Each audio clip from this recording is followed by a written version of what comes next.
What's going on, guys? It's Vincent Rapisardi over at EliteSportsNewYork.com. Today I have Dr. Charles Simkovich with me of the Simkovich Cranial Institute. Doctor, thanks for joining me today.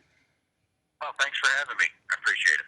Okay, so I want to talk about concussions. Obviously, you're a doctor. That's something we got to talk about here. Um, I want to know exactly what a concussion is. People say it's a headache and it's obviously not good for you.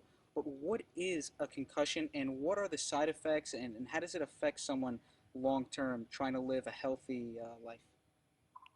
Well, I think the term concussion actually is overused. It's when a blow alters how a brain functions. Uh, Unfortunately, not all. It doesn't have to be a concussion to affect how your brain functions. What in the line of work that I do, I was involved in research in '86 on cranial bone movement, the effect it has on brain function. So it doesn't have to be even concussion. It could be the repetitive accumulative effects of smaller blows, such as in an offensive lineman, which is why you might have a problem with Mike Webster and Junior Seau of a couple years ago. So they don't always have to be concussions. Even Chris Henry, the wide receiver from the Bengals, who fell out of the bed of a pickup truck and died, they found CTE in his brain, and he had no reported concussion. So it doesn't necessarily have to be a concussion, but what we have to be concerned with is what alters how your brain functions. Now, is it going to be a pain syndrome like migraine? Is it going to be cognitive? So you have a hard time reading. You have a hard time remembering. It can be depressions. It can be anger outbursts. And all this is identifiable through if the normal cranial bone movement is altered.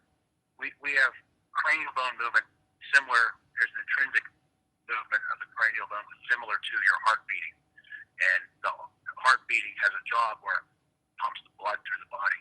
The cranial bone movement, it pulses and pumps the cerebrospinal fluid around the brain into the ventricles of the brain. It also helps facilitate the flow of blood to the brain. And so if you get hit in the head, there's many different various kinds of cranial faults that can occur, which will produce specific things that are bad. And I can get into those if you like. Sure, yeah. Well, the physiology of the skull is that the brain sits on a bone, a cranial bone called the sphenoid bone, and that's spelled SPHENOID, sphenoid. It's a unique cranial bone in that it's the only cranial bone that all the other cranial bones articulate.